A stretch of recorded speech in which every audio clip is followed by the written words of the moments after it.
ainda bem que a terça-feira está animada, porque a CPI do crime Muito. organizado, ela encerra hoje as atividades, que tem a votação aí do relatório que foi apresentado pelo senador Alessandro Vieira.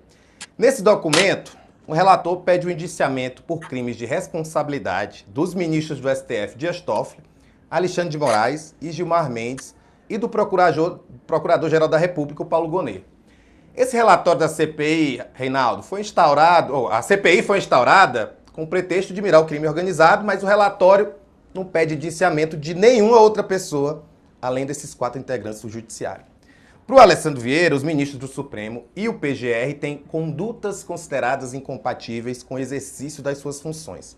A sessão da CPI para leitura e votação desse relatório está agendada para daqui a pouco, 14 horas, e a gente quer saber por que esse relatório, com esse tipo de indiciamento, está todo mundo sem entender nada, Reinaldo? Olha, é uma vergonha, é um relatório feito para entrar nesse climão do pega para capar contra o Supremo, infelizmente recebendo o endosso de alguns setores da imprensa que estão estimulando isto de uma maneira que eu considero irresponsável, porque uma coisa é você pedir para corrigir posturas, práticas, etc. Outra coisa é fazer aquilo que virou uma tramóia, que é disso que se trata. Fez-se uma CPI para investigar PCC, Comando Vermelho, milícias. Cadê? Onde estão os indiciados? Virou uma CPI do Supremo, né? Pelas mãos de quem? De Alessandro Vieira, que vem lá da CPI da Lava Toga em 2019. Ele tentou fazer uma CPI contra um poder do Supremo, se aproveitando da voragem bolsonarista que tomou conta, porque Bolsonaro se elege. No primeiro ano de Bolsonaro, ele decide, que hoje ele fica posando de grande sacerdote, né, da coisa, mas Sérgio Moro, ministro da Justiça, presta atenção, Sérgio Moro, ministro da Justiça, ele, um humorista fanático, resolveu fazer CPI da Lava Toga, né, contra o Supremo Tribunal Federal, lembrando que a primeira manifestação contra o Supremo, manifestação de rua, já incentivada por Jair Bolsonaro, foi 26 de maio de 2019, e a partir daí não parou, e se começou a construção do ambiente golpista, de que ele fez parte. Não adianta tentar adorar a pílula, não é? E aí então veio a tal da CPI da Lava Toga, que ele tentou, não conseguiu levar adiante, até porque você não pode fazer CPI para investigar um outro poder. E eu lembro que o requerimento da CPI da Lava Toga era ridículo, porque era assim: vamos investigar desmandos do Supremo, fato determinado, desmandos do Supremo. Costuma ser desmando do Supremo as votações que o Supremo faz, cujo resultado não é do meu agrado, né? É isso. E aí essa CPI virou o quê? Virou uma CPI do Supremo, contra o Supremo, de maneira que você faz, insisto, uma CPI. Então nós temos PCC, nós temos Comando Vermelho, nós temos as milícias, e o seu Alessandro Vieira acha que o crime organizado, para desbaratar o crime organizado, é preciso indiciar 3 ministros do Supremo e o Procurador-Geral da República. É um assinte, é um deboche, é jogar para a torcida. Ele sabe que ele vai ganhar algumas colunetas de apoio, como ele tem falado por aí, né, todo cheio de moral e de bons costumes, etc., fazendo justificativas que são absolutamente ridículas, falsas.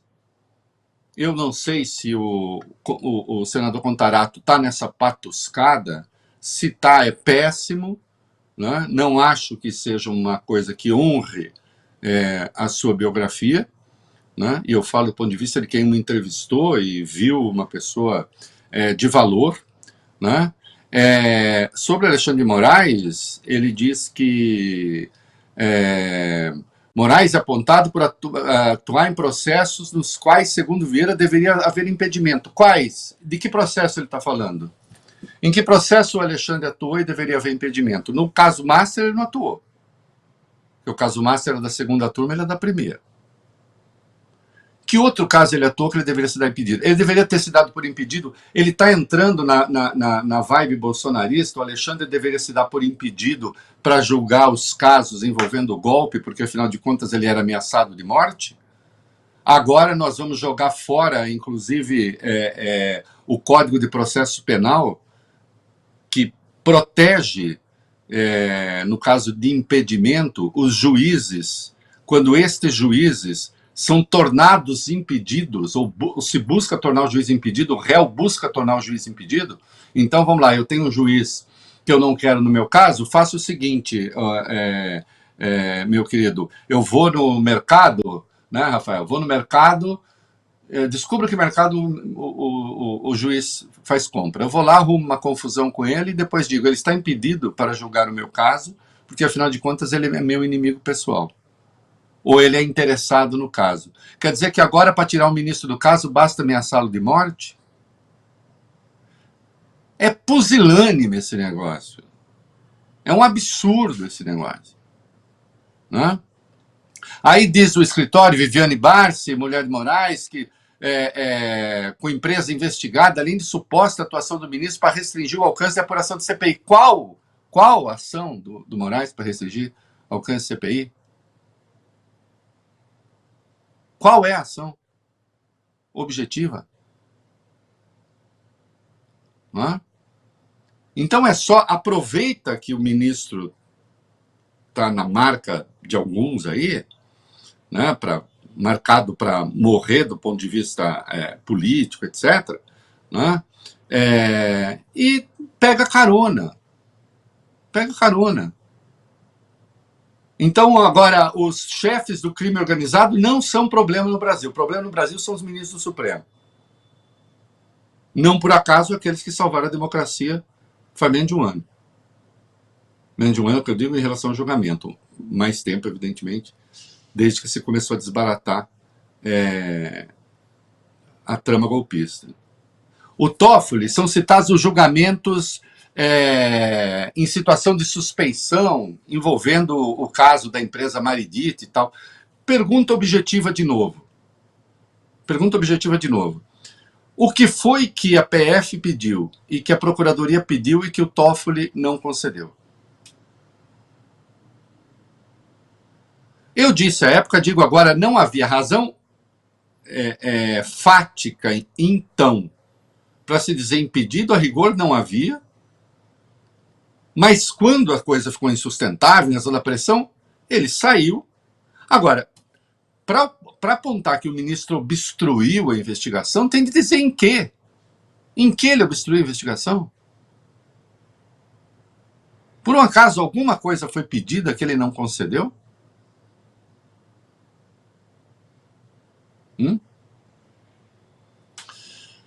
O Gilmar, então, aí a coisa vai às raias do ridículo, porque o Gilmar impediu a quebra do sigilo da empresa Maridite, porque era, evidentemente, um truque a que recorria a CPI para investigar o ministro.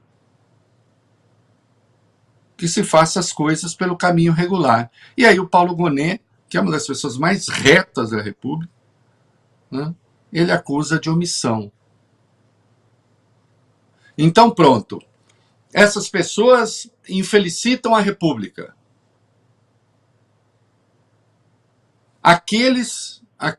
Justamente aqueles que estiveram no centro do desmonte, não adianta, isso é fato.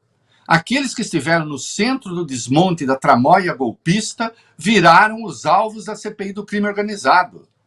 Foi por outros motivos. Mas então diga quais são os motivos objetivos, que não o esforço de investigar o Supremo, deixando de lado o crime organizado.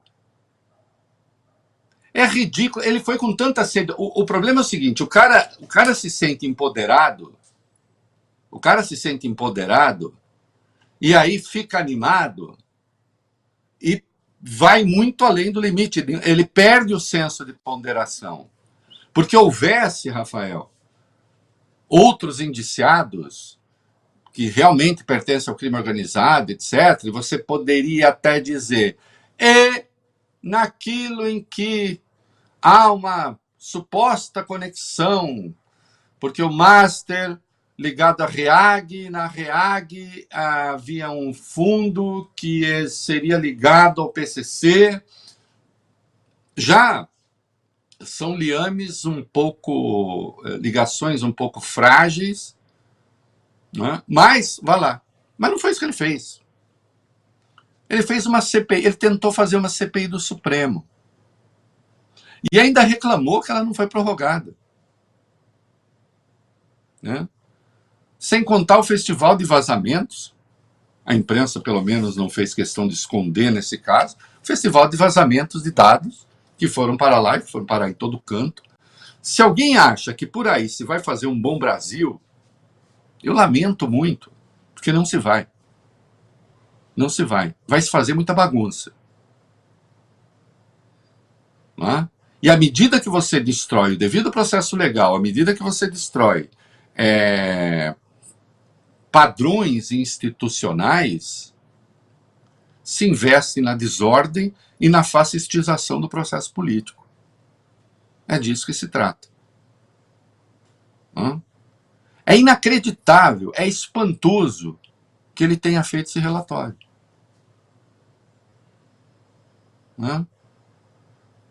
Que eu duvido que seja aprovado, sei lá que grau de maluquice. Agora, se não for, mais uma vez tentamos investigar o crime e não deu certo. Então agora nós temos um delendus supremo. Destrua-se o Supremo. Destrua-se o Supremo e o Brasil fica bom. Nós sabemos onde estaria o Brasil sem o Supremo. Sem esse Supremo. Com essas pessoas. Porque se pode ser covarde também. Se pode ser covarde também, estando no Supremo. Eu vi ontem, data vênia, a ministra Carmen Lúcia participou de um evento na Fundação FHC, aí bateu no peito, dizendo, fiquem certos, eu não fiz nada de errado, comigo aqui é tudo certinho e tal, e dizendo, e quem está no Supremo tem que ser submetido o tempo todo ao escrutínio e não sei o quê. A impressão que se tem... E aí, então, quem são os alvos ocultos de uma fala como essa? Bom, vamos ser claros, os alvos ocultos de uma fala como essa são justamente aqueles que, durante o golpismo, atuaram firmemente para desmontá-lo. Ela foi presidente do TSE.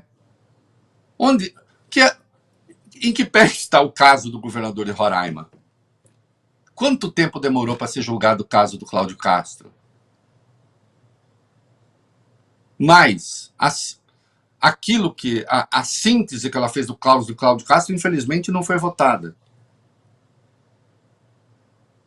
Então, esse negócio de construir heróis, porque os heróis entram nas pautas influentes, aí realmente não dá.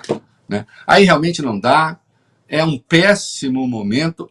Infelizmente, acho que setores da imprensa estão entrando nessa também. É um erro que eu apontei na Lava Jato. Está acontecendo de novo. Está acontecendo de novo e está acontecendo da pior maneira. Está acontecendo da pior maneira. Né? Eu nunca vi, nem na Lava Jato eu vi, por exemplo, o direito de defesa e a prudência serem jogados no lixo como estão sendo agora. Porque esse relatório desse cara nem é um relatório. É uma peça acusatória. É uma peça política. É isso que é. Né?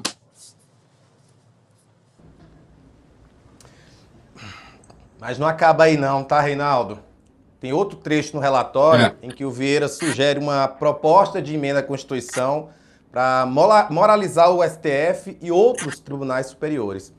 O documento diz que a CPI se deparou com fatos extremamente graves relacionados à conduta ética de ministros, em especial do STF, e que é imprescindível a atuação do Legislativo para que haja maior rigor ético no regime jurídico aplicável aos membros dos tribunais superiores.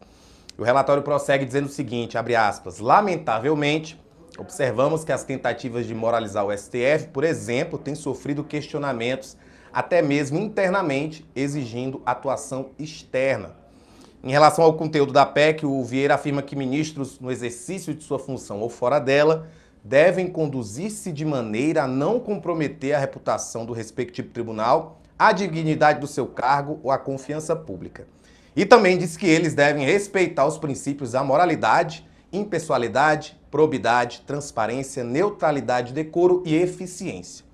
E além disso, a PEC defendida por Vieira só permite a participação de ministros em palestras e eventos se não houver interesse de contratantes ou patrocinadores em processos judiciais tramitando na corte, da qual o ministro integra. Bom, demagogia, porque interesses sempre, por exemplo, jornais, revistas, órgãos de comunicação não poderão mais fazer seminários, porque eles sempre têm interesses na corte. E, no entanto, vivem.